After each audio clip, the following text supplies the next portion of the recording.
YCP పాలనలో రాష్ట్రాన్ని పూర్తిగా దోచేసి జగన్ దొంగల ముఠా స్టేట్ను మట్టి దిబ్బగా మార్చేశారని టీడీపీ ఎమ్మెల్సీ మాజీ మంత్రి శ్రీ రామచంద్రయ్య తిరుపతి ప్రెస్ క్లబ్లో సోమవారం సాయంత్రం మీడియా మిత్రుల మధ్య విమర్శించారు. ఈ సందర్భంగా వైకాపా పాలనలో జరిగిన దుర్మార్గపు దోపిడీలకు సంబంధించిన 5 పేజీల బుక్లెట్ను విడుదల చేశారు.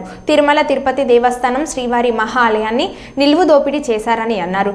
భక్తులు వేసే డబ్బులు ఎక్కడికి వెళ్లాయని ఆశ్చర్యాన్ని వ్యక్తం చేశారు. జగన్ దోపిడీ ఒక్కొక్కటి బయటకు వస్తున్నాయని, అందులో రుచికొండ భాగవతం బయటపడిందన్నారు. వైకాపాకు 40% ఓట్లు వచ్చాయని, అవి సీట్ల రూపంలో ఎందుకు విజయం సాధించలేకపోయిందని జగన్ మీడియా ముందు ఆవేదన చెందడాన్ని తప్పుపట్టారు. జగన్ అండ్ చేసిన దోపిడీలను బహిర్గతం చేసి సంబంధిత ఆలీబాబా 40 దొంగలను శ్రీకృష్ణ జన్మస్థానానికి పంపాలని డిమాండ్ చేశారు.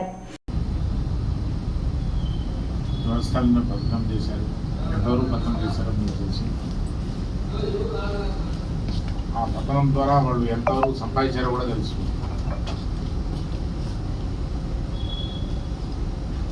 సో ఇంత దోచినోడు రాజకీయాలు కూడా అనేది నాకు కోసం అలా నేను వస్తాను 40% కూడా తగ్గలేదు నాకు అని మొన్న మీడియా అడ్రస్ చేస్తుంది. First and last media meeting. అతను ఎప్పుడు మిమ్మల్ని అడ్రస్ చేయలేదు. దిగిపోయేటప్పుడు అది చేశాడు. అదే ఫస్ట్ లాస్ట్.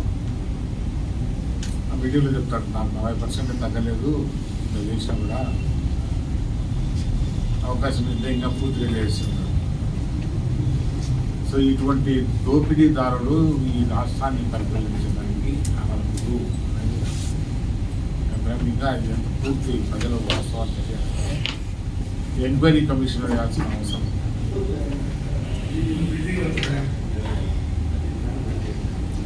మనం చరిత్రలో చాలా పాఠాలు చదివాం.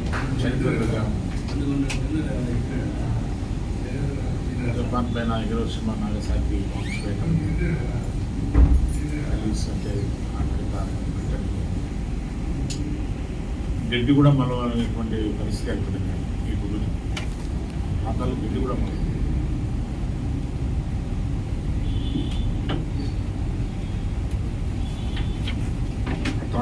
ధ్వంసం చేశారు.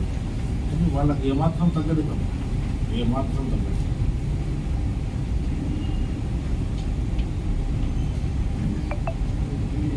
1924 మధ్య 5 years రూల్ చేశారు. ఈ రాష్ట్రం మట్టి దిబ్బగా మార్చేశారు. ఆంధ్రప్రదేశ్లో ఒక మట్టి దిబ్బగా మార్చేశారు. ఇది మాత్రం అంతసేపు వ్యవస్థని దారుణంగా పడతాం. కొంతకాలము ఎలక్టెడ్ గవర్నమెంట్స్ లేకున్నా కూడా ఈ సిస్టమ్స్ రన్ చేస్తాయి అక్కడ సార్. ఒకప్పుడు ఒక అడ్వైజర్ ఉన్నాడు గవర్నర్,